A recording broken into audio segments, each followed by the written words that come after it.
కొద్దిమంది ముఖ్యులను కలిసి వెళ్దామని అనుకున్నా. ఇక్కడ తమ్ముడు ఆదర్శ్ ఫోన్ చేసి ఓ 10-20 మంది ముఖ్యులను పిలుగుతామి, ఒకసారి కలిసి మాట్లాడతా, ధైర్యం చెప్పిపోతా అని చెప్పిన నేను. కానీ ఇక్కడ చూస్తూ ఉంటే చాలా ఉత్సాహంగా ఇంత పెద్ద ఎత్తున కార్యకర్తలు వచ్చిందంటే మేమంతా కేసీఆర్ వెంట ఉంటాం, పార్టీ వెంట ఉంటామని చెప్పి ఇంత పెద్ద ఎత్తున వచ్చినటువంటి పార్టీ నాయకులందరికీ నేను శిరస్సు వంచి నమస్కారం తెలియజేస్తా ఉన్నా.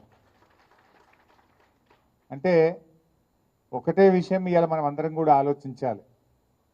2001లో కేసీఆర్ గారు తెలంగాణ ఉద్యమాన్ని ప్రారంభించినప్పుడు కూడా పిడికడి మందితోనే ప్రారంభమైంది. ఆ రోజు చాలామంది ఇది వస్తుందా తెలంగాణ అనుకున్నారు. కానీ కేసీఆర్ గారు పోరాటం చేసి 14 ఏళ్ళు శ్రమించి తెలంగాణ రాష్ట్రాన్ని సాధించారు.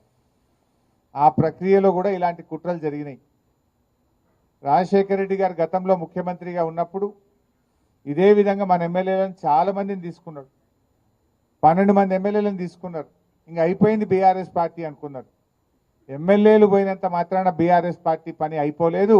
ఎమ్మెల్యేలు ఉన్నా పోయినా కార్యకర్తలు ఉన్నారు, ప్రజలు ఉన్నారు, మంచి నాయకత్వం మన బీఆర్ఎస్ పార్టీకి ఉంది. అప్పుడు కూడా ఇట్లాంటి కుట్రలే చేసిండ్రు. అయిపోయింది అన్నారు. అయిపోయింది అన్నోళ్ళే కాలగర్భంలో కలిసిండ్రు తప్ప బీఆర్ఎస్ పార్టీ మాత్రం నిలబడ్డది. ఇట్లా చాలా కుట్రలు, చాలా ప్రయత్నాలు జరిగినాయి. కానీ ఈ కుట్రలు ఏవి కూడా అవి ఫలించలేదు. అంతిమంగా న్యాయం గెలిచింది, ధర్మం గెలిచింది. బీఆర్ఎస్ పార్టీ అద్భుతమైనటువంటి పాలనను తెలంగాణ ప్రజలకు అందించింది. ఇవాళ రాష్ట్ర ప్రజలందరూ కూడా చూస్తూ ఉన్నారు. రాష్ట్రంలో ఏం జరుగుతుందో కూడా చూస్తూ ఉన్నారు. ప్రజలందరూ కూడా ఇవాళ కేసీఆర్ గారి పాలనను ఇప్పటి ప్రభుత్వ పాలనను కంపేర్ చేసుకుంటున్నారు. నాడెట్లుండే నేడెట్లున్నది అనేది ఇవాళ ప్రజల వాళ్ళ ఆలోచనలో కనబడతా ఉంది మనకు. బట్ ఏదైనా ఇలా ఆలోచించండి. మైపాల్ రెడ్డి గారికి పార్టీ ఏం తక్కువ చేసింది? ఆయనను 3 సార్లు ఎమ్మెల్యేగా చేసి ఇవాళ ఆయనను గెలిపించింది మీరందరూ కూడా. బీఆర్ఎస్ కుటుంబం గెలిపించింది ఆయనను. మీరందరూ ఎంత కష్టపడ్డారు? మీరందరూ కూడా ఎంతో కష్టపడితేనే ఇలా మైపాల్ రెడ్డి గారు గెలిచిండు. కానీ ఇలా కష్టాలు వస్తాయి. ఒక పార్టీ ప్రతిపక్షంలో ఉంటుంది. 10 ఏళ్ళు మనం ప్రభుత్వంలో ఉన్నాం కదా. 10 ఏళ్ళు ప్రభుత్వంలో ఉన్నప్పుడు మరి ఎన్నో కార్యక్రమాలు చేసినాం. నిజానికి పటాన్ చెరువుకు ఏది చేయలేదో చెప్పండి. ఏది అడిగితే అది పటాన్ చెరువుకు అడగడమే తడువుగా జీవోలు తెచ్చిచ్చినాం. పటాన్ చెరువుకు కొత్త మండలాలు కానీ, మన మున్సిపాలిటీలు కానీ, త్రాగునీరు కానీ, రహదారులు కానీ, అండర్గ్రౌండ్ డ్రైనేజ్ కానీ, మార్కెట్లు కానీ, స్టేడియంలు కానీ, కాలేజీలు కానీ ఎన్నో రకాలుగా పటాన్ చెరువుకు నిధుల వరద ఒక ప్రవాహంలాగా అందించాం. బట్ అయినా ఎమ్మెల్యే గారు ఎందుకు పోయినా నాకైతే అర్థమవుతలేదు. నేను ఇవాళ మీకు చెప్పేది ఒకటే, గూడెం పోయినా గుండె ధైర్యాన్ని మీరు కోల్పోకండి, మేమున్నాం మీకు. గూడెం పోయినంత మాత్రాన ఎవరు గుండె ధైర్యం కోల్పోవాల్సిన అవసరం లేదు. బీఆర్ఎస్ పార్టీ మీకు అండగా మేమందరం కూడా మిమ్మల్ని కాపాడుకుంటాం. ఎవరైతే ఎమ్మెల్యేలు ఇలా పార్టీ మారినరో వాళ్ళు మాజీలు అయ్యేదాకా నిద్రపోయేది లేదు, వాళ్ళని వదిలిపెట్టేది లేదు. ఇలా ఖచ్చితంగా వాళ్ళు ఏదో రోజు మాజీ కావాల్సిందే, వాళ్ళని మాజీ చేసేది ఖాయం. ఆయనకు మనసు ఎట్లొచ్చింది మైపాల్ రెడ్డికి? అరే నేను 3 సార్లు ఎమ్మెల్యేగా టికెట్ ఇచ్చి నిన్ను గెలిపించి ఇంత గౌరవిస్తే పార్టీ మారడానికి మైపాల్ రెడ్డికి మనసు ఎట్లొచ్చిందని నేను అడుగుతా ఉన్నా.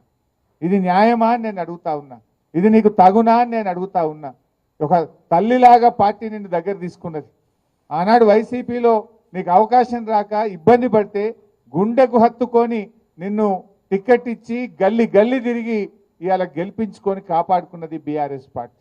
నీకు ఎట్లా మనసు వచ్చిందని నేను అడుగుతా ఉన్నా. అయినా వ్యక్తులు కాదు ముఖ్యం పార్టీకి. పార్టీకి సిద్ధాంతం ముఖ్యం, కార్యకర్తలు ముఖ్యం, మీలాంటి నాయకులు ముఖ్యం. మీకు ఏ ఆపద వచ్చినా, అర్ధరాత్రి ఆపద వచ్చినా నేను మీకు అండగా ఉంటా, ప్రభాకర్ అన్న మీకు అండగా ఉంటాడు.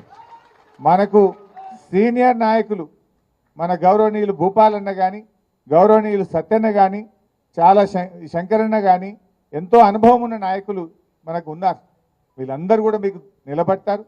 నేను కూడా ఎంత దూరం, నాకు సిద్దిపేట దూరం, పటాన్ చెరువు దగ్గర. నాకు పిలిస్తే అర్ధ గంటలు రాగలితే ఇక్కడికి, చాలా దగ్గరగా ఉంటాం. సో అందువల్ల పార్టీని పూర్తి స్థాయిలో రీబిల్డ్ చేసుకుందాం. మళ్ళీ మంచిగా కష్టపడే కార్యకర్తలకు మంచి నాయకత్వాన్ని మీ పటాన్ చెరువు నియోజకవర్గానికి అందిస్తాం. రాత్రింబవళ్ళు కష్టపడి తిరిగి పటాన్ చెరువు మీద మళ్ళీ మన ఎమ్మెల్యే గులాబీ జెండా ఎమ్మెల్యేను గెలిచేదాకా కూడా అందరం కలిసి పనిచేద్దాం. ఇవాళ మీరు ఒకటే ఆలోచించండి. రేవంత్ రెడ్డి గారు ఆనాడు ఏమన్నాడు? ఎమ్మెల్యేలు పార్టీలు మారితే రాళ్లతో కొట్టండి అన్నాడు. ఇవాళ ఆయన్ని పోయి కండువాలు కప్పుతుండు ఇళ్ళకి పోయి. నువ్వేం మాట్లాడినా నువ్వేం చేస్తున్నావు ఇలా ప్రజలు గమనిస్తూ ఉన్నారు. ఇలా రుణమాఫీ విషయంలో కూడా ఏం చేసిండ్రు? కోతలు పెట్టే కార్యక్రమం చేసిండ్రు. నిన్న జీవోలనేమో రేషన్ కార్డు ఆధారంగానే రుణమాఫీ చేస్తాము అని జీవోలో ఇచ్చిండ్రు. అంటే రేషన్ కార్డు ఆధారంగా కుటుంబాన్ని గుర్తిస్తాం, కుటుంబానికి ఒక రుణమాఫీ చేస్తాము అని చెప్పి జీవోలో ఇచ్చిండ్రు. ప్రజల్లో వ్యతిరేకత వస్తే మాటల్లో ఏం చెప్తున్నారు? లేదు లేదు రేషన్ కార్డు అవసరం లేదు, పాస్బుక్ ఆధారంగా చూస్తామని మాటలు చెప్తున్నారు. మాటలు నడవయి కదా, నీ జీవో మార్చు. ఇలా బ్యాంక్ అధికారులు కానీ వ్యవసాయ శాఖ అధికారులు జీవోను ఫాలో అవుతారు తప్ప నీ నోటి మాటలు ఫాలో గారు.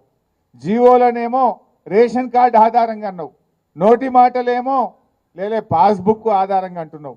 ఇప్పుడు అప్పిచ్చేటప్పుడు నీ రేషన్ కార్డు ఉందా లేదా అని అడగలే, పాస్బుక్ ఉందా లేదా అని చూసి అప్పిచ్చిండ్రు. ఆ పాస్బుక్ ఆధారంగా రుణమాఫీ జరగాలి. నీ జీవోలో ఉన్నటువంటి జీవోను మార్చండి. జీవోను మార్చి రేషన్ కార్డుతో కుటుంబంతో సంబంధం లేదు, పాస్బుక్ ఆధారంగా రుణమాఫీ చేస్తామని మీ నోటి మాటగా చెప్పిన మాటలు మార్చిన కొత్త జీవోలో వచ్చినప్పుడే మీరు నిజంగా రైతులకు మేలు చేసినట్టు, నిజంగా మీరు చెప్పిన మాటలు నిజమైనట్టు. మాటల్లో తీరుగున్నాయి, జీవోలు ఇంకో తీరుగా ఉన్నాయి. పిఎం కిసాన్ నిబంధనలు అమలు చేస్తాను. ఎందుకు పిఎం కిసాన్ నిబంధనలు? నిజంగా ప్రతి రైతుకు, ప్రతి పేద రైతుకు నువ్వు సాయం చేసేది ఉంటే పిఎం కిసాన్ నిబంధనలు ఎందుకు? గతంలో కేసీఆర్ గారు రుణమాఫీ చేసినప్పుడు పిఎం కిసాన్ నిబంధనలు పెట్టలే, రేషన్ కార్డు నిబంధనలు పెట్టలే. ఈ అప్పుడు లేని నిబంధనలు ఇప్పుడు ఎందుకు? అంటే నువ్వు మాటలు ఎక్కువ చెప్పినావు, ఇవాళ కోతలు పెట్టే కార్యక్రమం చేస్తున్నావు. ఇవాళ రైతులకు మోసం చేస్తూ ఉన్నారు. ఆ రోజు ఏం చెప్పిండ్రు? వడ్లకు బోనస్ అన్నాడు. కాగితం జీవో వచ్చే వరకు సన్నాలకే బోనస్ అంటుండు. అంటే రూపాయిలో 10 పైసలే సన్నాలు ఉంటాయి, 90 పైసలు దొడ్డు రకం వడ్లే ఉంటాయి. అంటే 90% రైతులకు నువ్వు బోనస్ ఎగ్గొట్టినావు. ఇవాళ రుణమాఫీలో కూడా పిఎం కిసాన్ నిబంధనలు పెట్టి, రేషన్ కార్డు నిబంధనలు పెట్టి సగం మంది రైతులను ఎగ్గొట్టేటువంటి ప్రయత్నం చేస్తూ ఉన్నావు. ఇవాళ ప్రజలకు కూడా అర్థమవుతుంది, వీళ్ళు అన్ని అబద్ధాలు చెప్పిండ్రు, మాయ మాటలు చెప్పిండ్రు, మోసపూరిత మాటలు చెప్పిండ్రు అనే విషయాన్ని ప్రజలు కూడా గమనిస్తూ ఉన్నారు. వాళ్ళ ఆచరణలో పూర్తిగా ఫెయిల్ అయిపోతూ ఉన్నారు. తప్పకుండా భవిష్యత్తు మనదే ఉంటుంది. 600 రాబోయే రోజుల్లో మళ్ళీ ఈ రాష్ట్రంలో అధికారంలోకి వచ్చేది ఖచ్చితంగా బీఆర్ఎస్ ప్రభుత్వమే అధికారంలోకి వస్తుంది.